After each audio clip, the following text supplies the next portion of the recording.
Em nome de Jesus, o presbítero Robson, né? Que vai estar aqui deixando a palavra de Deus para os nossos corações. Glória a Deus. Vamos receber ele com palmas para Jesus, amém? E eu peço que você fique de pé, aqueles que puderem. E vamos orar, interceder pelo nosso irmão, amém? Amado Deus e eterno Pai, eis aqui teu filho diante de ti, Senhor, para trazer a tua palavra na noite de hoje aos nossos corações. Por isso, meu Senhor, pela sua misericórdia, que o Senhor, assim como está conosco desde o início, desde a primeira oração, desde a primeiro louvor, palavra devocional, agora venha com a palavra, Senhor, principal desta noite, falar no poder do teu Espírito aos nossos corações. Completa a tua mensagem, Senhor, para que a tua igreja saia daqui revestidos de poder, que a tua igreja saia daqui renovada, que a tua igreja saia daqui glorificando o teu nome e tendo força para viver, Senhor amado, através da tua luz neste mundo em trevas. Usa teu filho mais uma vez como vaso de honra na ministração da tua palavra, que ele desapareça ou assuma seu lugar de honra, e dando vitória ao teu filho, em nome de Jesus, amém e amém. Vamos receber nosso irmão com palmas para Jesus, amém? Amém, amém. Glória ao Pai, glória ao Filho, glória ao Espírito Santo de Deus. Louvado seja o nome do Senhor Jesus nesta noite. Segui a paz com todos e a santificação, sem a qual ninguém, repito, verá a Deus. É muito bom estar na casa do Senhor. Tem países que não têm essa oportunidade, tem pessoas que não têm oportunidade de estar numa igreja, e graças a Deus esse nosso país é abençoado. Só nessa rua tem 2 igrejas, na esquina tem uma meia igreja, porque o salão de festa virou igreja também. Aí a gente às vezes não usa aquilo que Deus nos dá, como a pastora disse, uma grande responsabilidade é a palavra. A vocês, meus amados irmãos, a graça e a paz do nosso Deus, nosso Pai, e do seu Filho amado Jesus Cristo, que a si mesmo se entregou por nós, se entregou por nós pelos nossos pecados, a fim de nos resgatar desse século mau e perverso, segundo a vontade do Deus Pai. Viu? Isso é uma saudação de Paulo, tão simples, porque é palavra de Deus que está em nossos corações. Jesus Cristo vem. Jesus Cristo vem para vencer o mundo. Pessoas, homens, querem vencer no mundo. Não é no mundo. Ele vem, mas você tem que estar ao lado dele para vencer o mundo. Você não pode vencer no mundo sozinho. Sozinho jamais. Jamais venceremos no mundo sozinho. Jesus se move pelo poder que há no amor. Homens se movem pelo poder, mas que poder é esse? É um poder diferente. Eles amam depois que caem no poder. O amor do poder é o contrário. Nós precisamos sim nos mover com o amor de Cristo. Devemos reconhecer Ele, Jesus, e ter nele como Senhor e Salvador. Amém. Reconhecer Ele e ter Ele como Senhor e Salvador. Muitas pessoas têm Jesus somente como Salvador. Não, irmão. Ele tem que ser Senhor. Aleluia. Senhor da minha vida, da sua vida, o Senhor. Sim, Senhor. Nessa noite, Deus vai mostrar para nós que nós precisamos ter o Senhor Jesus como nosso Salvador, para que Ele seja nosso guardador, nosso orientador, Ele seja o nosso abençoador, nosso consolador, para que nós possamos um dia também estar junto a Ele e morar com Ele. Precisamos conhecer o Senhor Jesus. na íntegra. Nessa noite, você vai pegar a sua Bíblia, vai abrir ela no Evangelho segundo escreveu o apóstolo Mateus, capítulo de número 27, o versículo de número 29. Evangelho segundo escreveu o apóstolo Mateus, capítulo de número 27, verso de número 29. Louvado seja o nome do Senhor Jesus nessa noite. Glórias a Deus. Mateus 27 e 29. Vamos ver se aqui funciona. Comecei. Todos acharam? Amém. Pediria gentileza àqueles que fossem achando, ficassem de pé em nome de Jesus. Louvado seja o nome do Senhor, para estarmos lendo a palavra que é santa, a palavra que edifica, a palavra que nos liberta. Glórias a Deus. Aleluia. Assim diz a palavra do Senhor. Evangelho de Mateus, capítulo 27, versículo 29. E tecendo uma coroa de espinho, puseram-lhe na cabeça, em sua mão direita uma cana, e, ajoelhando-os diante dele, o escarneciam, dizendo: Salve, Rei dos Judeus! E, cuspindo nele, tiraram-lhe a cana e batiam-lhe com ela na cabeça. E depois de havendo escarnecido, tiraram-lhe a capa, vestiram-lhe as suas vestes e levaram para ser crucificado. Soberano e eterno Deus, obrigado, Senhor, por essa mensagem, Senhor. Obrigado, Senhor, por ter aberto meu entendimento, para que todos possam também entender aquilo que Tu queres. Que não seja nada de mim, mas seja do Teu Espírito nessa noite. Venha impactar cada um de nós, Senhor. Que eu venha diminuir, que o Senhor venha crescer nesse lugar, Senhor. Fala com a Tua igreja, fala com o Teu povo, enche nossos corações, em nome de Jesus. Amém e amém. Louvado seja o nome do Senhor Jesus nesta noite.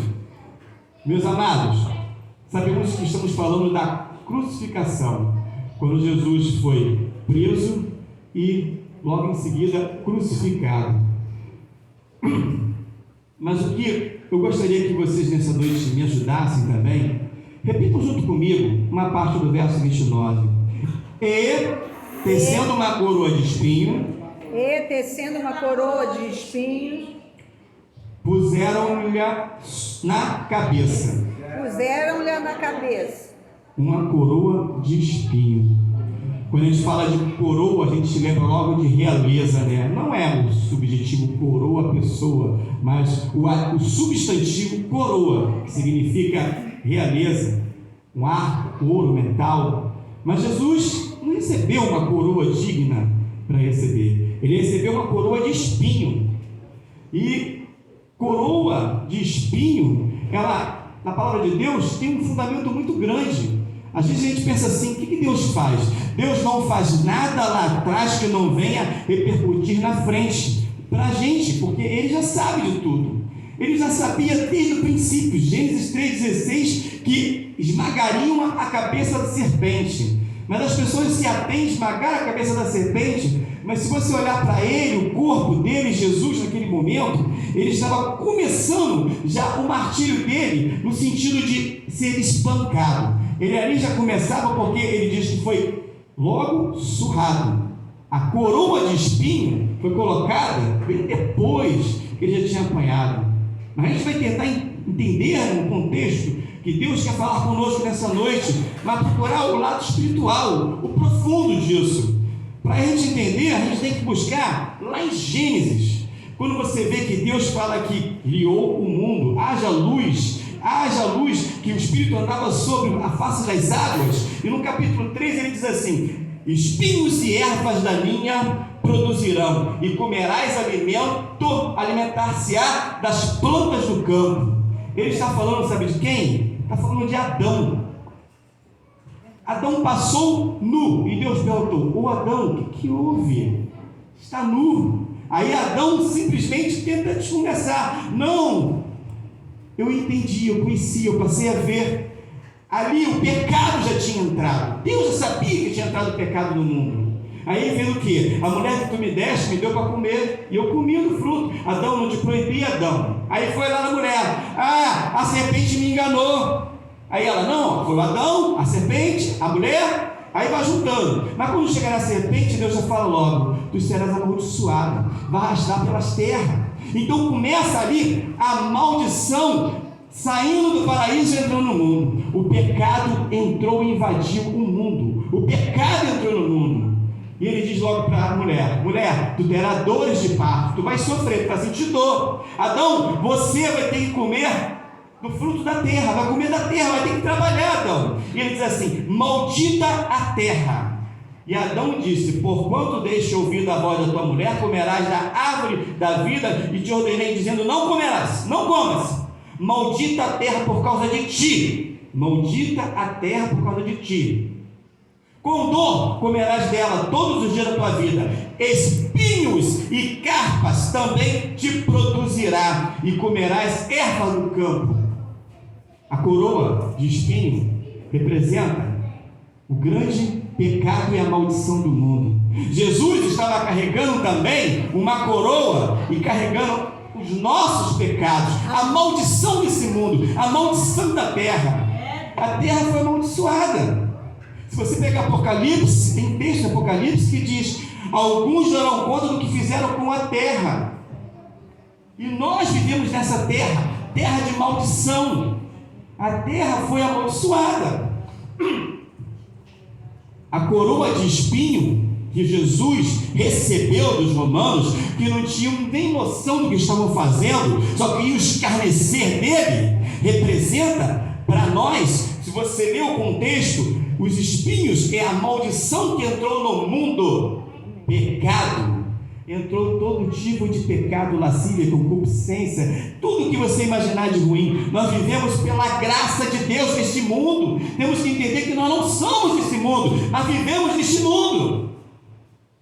Quem na Bíblia? Melhor ainda, livro de Juízes, capítulo 8, Gedeão, a história de Gedeão. Gedeão prende os líderes da cidade de Sucote, castiga-os com espinhos e espinheiros do deserto. O espinho vem desde lá de trás, e você vê que esse espinho que nós estamos falando, que estava na coroa de Cristo, ele foi usado para martirizar, para bater nas pessoas. O espinho que está na coroa de Cristo significa o pecado, a maldição. Deus nos alerta também. Você pega o livro de Jeremias, está lá: lavrai os seus campos não arados e não semeai entre os espinhos. Se afaste do pecado, se afaste dos pecados desse mundo. Quer ver uma coisa interessante? A rosa é uma árvore, uma flor muito linda, mas se você tentar pegar a melhor rosa na roseira lá no meio, você vai ter uma grande dificuldade. Você pode até pegar, mas quando o seu braço sair lá do meio, ele vai vir todo ferido, machucado, porque você pegou, mas você passou pelos espinhos. Você quer passar pelos espinhos desse mundo? Você quer ter a sua mão, o seu corpo dilacerado por espinhos do pecado desse mundo? Você sabe o quanto é difícil curar uma ferida com os espinhos do pecado desse mundo? Aí você pode configurar. Sim, pode configurar adultério, roubo, morte, engano, tudo. A chamada concupiscência da carne, tudo vai te machucar, como um espinho machuca. Você já tentou pegar o cálice da rosa e puxar? Não pode, porque quando você compra aquele rapaz lá, ele limpa, a pessoa limpa, tira todos os espinhos e fica tão linda na sua mão. Mas a rosa é uma flor muito linda, mas ela é cheia de espinhos. Jesus, quando ele foi martirizado, ele passou pelo açoite. Vocês imaginam? Eu estive lendo sobre isso, é uma coisa interessantíssima.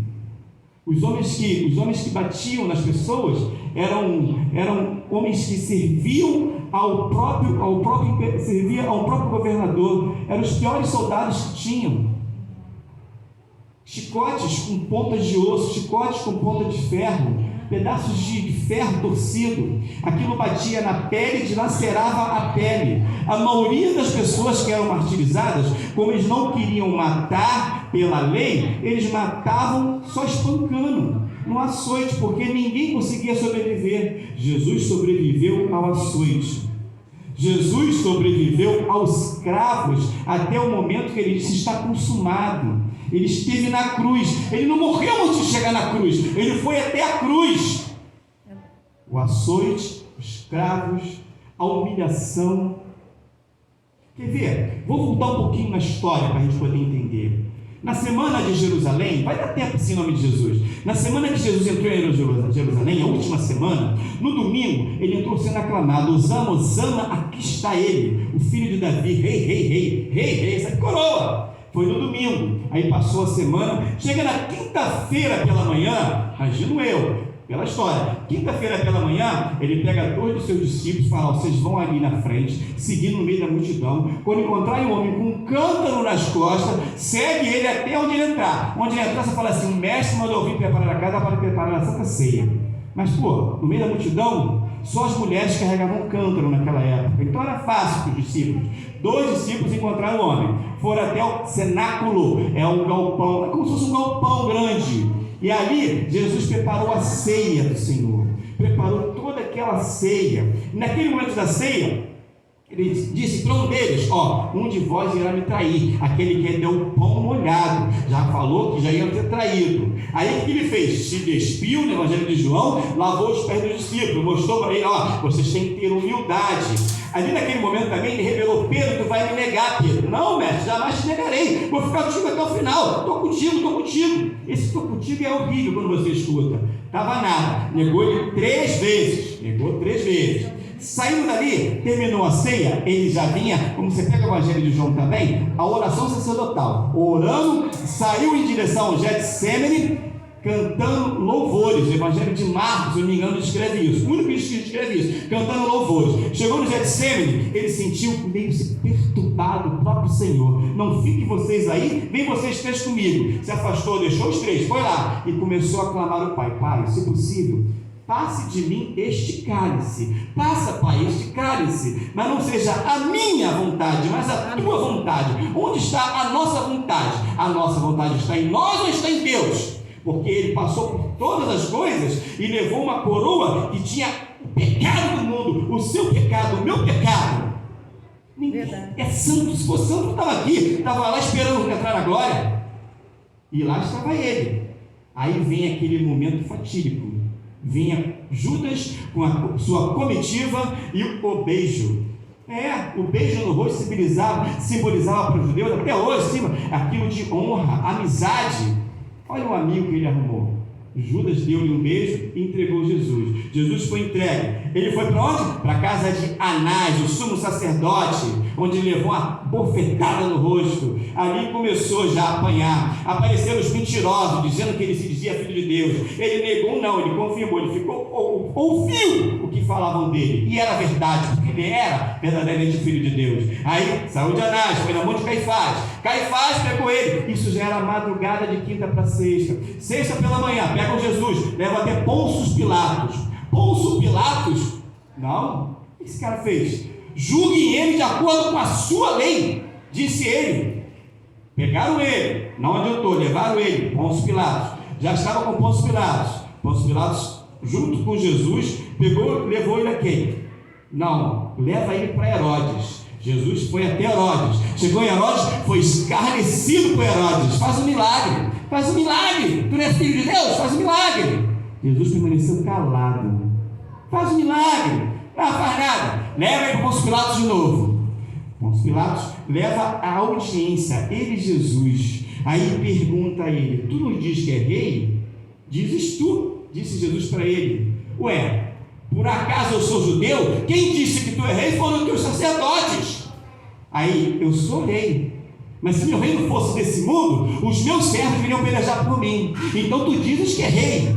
Ele, sou rei, mas não deste mundo. Jesus não negou, afirmou. E eu acho uma frase interessante entre os dois. Antes de Pôncio Pilatos falar assim: o que é a verdade? Perguntou para Jesus. Mas Jesus já tinha dito isso lá atrás para muitos.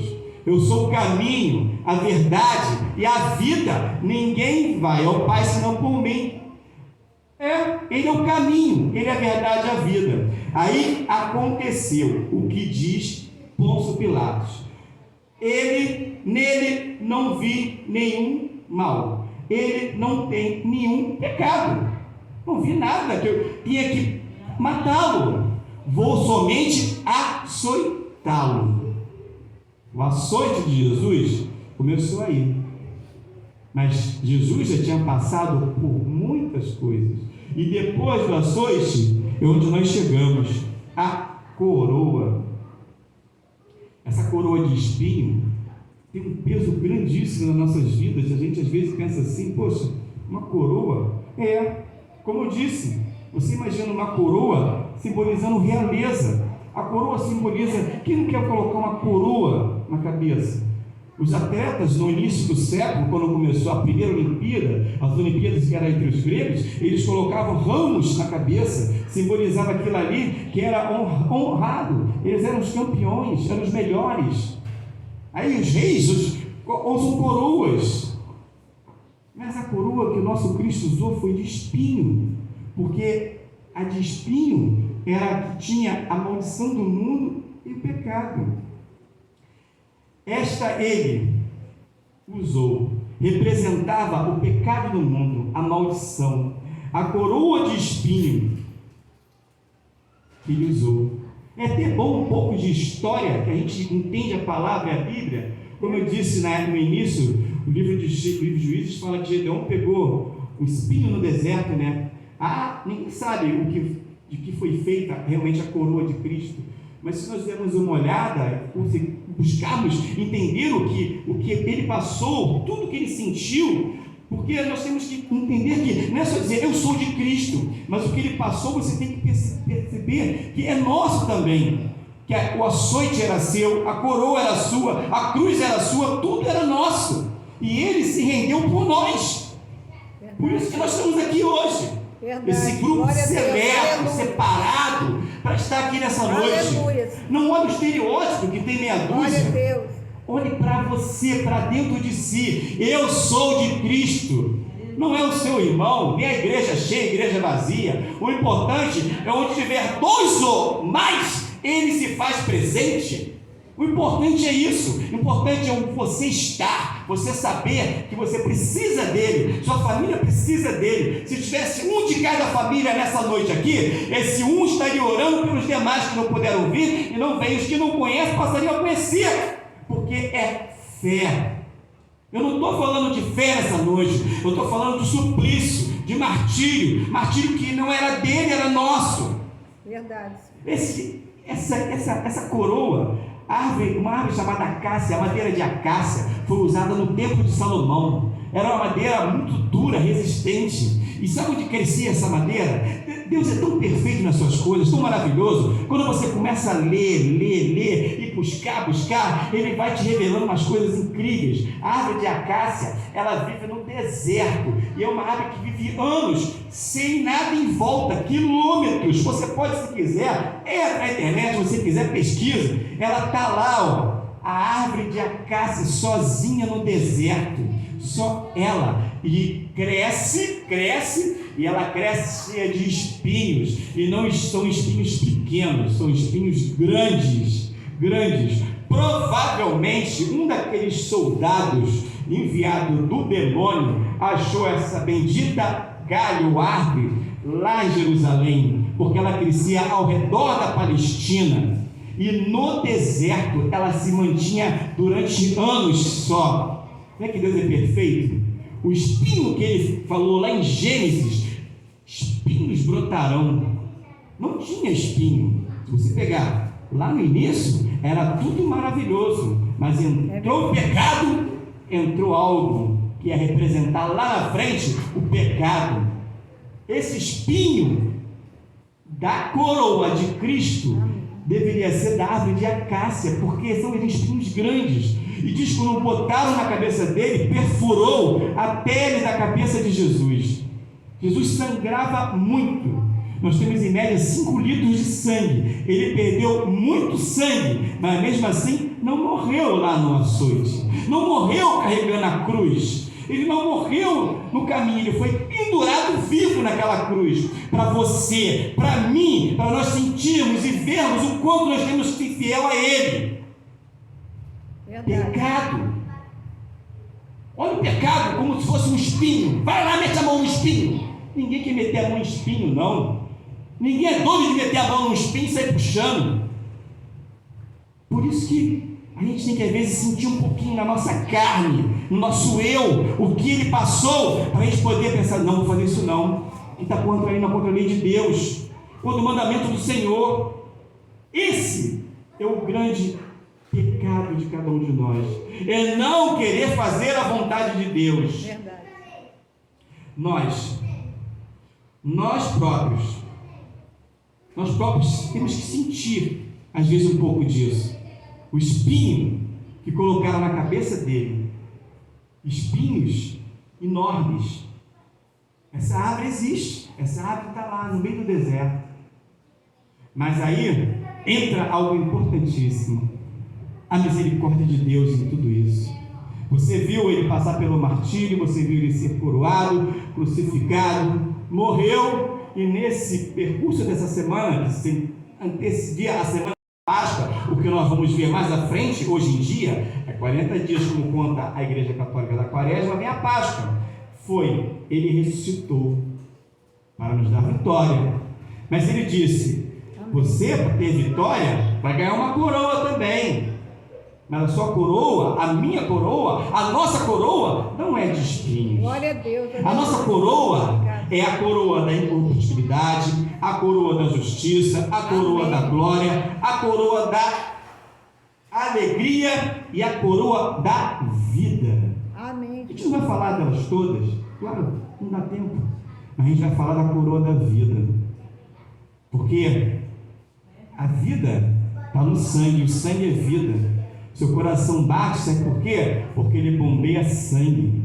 Ciência, como é linda a ciência e a palavra de Deus. Como é linda a ciência e a palavra de Deus. Sangue, ele bombeia sangue. Sangue, diz lá em Levítico, que sangue é vida. Mas o que quer dizer isso, irmão? A nossa vida. A coroa da vida é para aqueles que vão passar pelos martírios dos dias de hoje, das provações dos dias de hoje. Pela fé determinarão, pela fé sobreviverão, pela fé se manterão de pé. Verdade. Essa coroa que nós temos que buscar, porque a de espinho já se foi. Amém. Ele levou. A coroa que ele usou não era de ouro. Receber em nome de Jesus essa coroa, a coroa da vida. A coroa que nos traz o quê? Sabe? É aquele disposição para você se manter de pé o tempo todo, para você poder verdadeiramente não abandonar. Não deixe que ninguém te humilhe. São palavras que nem entram no meu vocabulário, porque eu ando com Cristo, vivo com Cristo, acordo e durmo com Cristo. Amém. Por mais que tenhamos defeitos, problemas, é Cristo que nos resgata, é Cristo que nos alimenta, é Cristo que nos salva, é Cristo que nos protege. É Ele em nossas vidas. Tiago diz: bem-aventurado o varão, ou se diga a varoa, que sofre a tentação, porque quando for provado, receberá a coroa da vida, qual o Senhor tem prometido aos que amam. Coroa da vida. Então, não desista, persevere, continue. Se alguém na família, eu tenho, de repente vocês têm, ore por ele, peça por ele, clame por ele. A oração é você e Deus, o clamor é em voz alta, clame. Não, A salvação, o apóstolo Paulo fala que nós somos que nem loucos. A pregação, a salvação é pelos loucos. Clame, peça, fale da palavra de Deus para as pessoas. Eu falo o tempo todo da palavra de Deus para o meu filho. Você tem que falar a palavra de Deus o tempo todo para as pessoas. As pessoas têm que conhecer a Jesus. E só conhecerão se você abrir a boca. Se eu abrir a boca, é o tempo todo. Palavra. A coroa da vida está reservada, mas você tem que buscar essa coroa, mostrar que você pode ter acesso a ela. Eu sei que são 5 delas, mas a mais importante que eu vejo no momento é termos essa coroa da vida. O apóstolo Paulo diz o seguinte no livro de Romanos: porque para mim tenho que as aflições do tempo presente não são para se comparar com a glória que há de vir em Cristo Jesus. Por quê? Porque a natureza criada aguarda a expectação da vinda do Filho de Deus. Jesus vai voltar. Aleluia. E depois que ele voltar, acabou. Verdade. Acabou. Faça agora. Tente agora. Não pare. É a palavra de Deus que está em suas mãos. O preço foi pago. Ele pagou o preço de várias formas. Se você quiser, você pode escolher os cravos nas mãos, nos pés, a coroa de espinho, o açoite, a humilhação. Tudo isso por nós, para que nós pudéssemos estar hoje aqui espiritualmente. Não se desvincula as coisas naturalmente, mas espiritualmente, adorando a Ele, buscando a Ele, dizendo que Ele é digno de honra, de glória e de louvor. Para encerrar, nessa noite tão curtinha e maravilhosa, Apocalipse capítulo 3, verso 11: Eis que venho, sem demora, guarde o que tens, para que não, repito, ninguém tome de você a tua coroa. Glória a Deus. Louvado seja o nome do Senhor Jesus. Então, deixe o louvor todo dia, mas fique ciente, cada um de nós, porque nós precisamos entender o quanto Ele nos ama e se entregou por cada um de nós. Aleluia. Então, nessa noite, guarde com muito carinho a coroa que Ele está preparando para você. Amém. Em nome de Jesus, amém? Agradeço essa rica e maravilhosa oportunidade, que todos, em nome de Jesus, possam ser abençoados.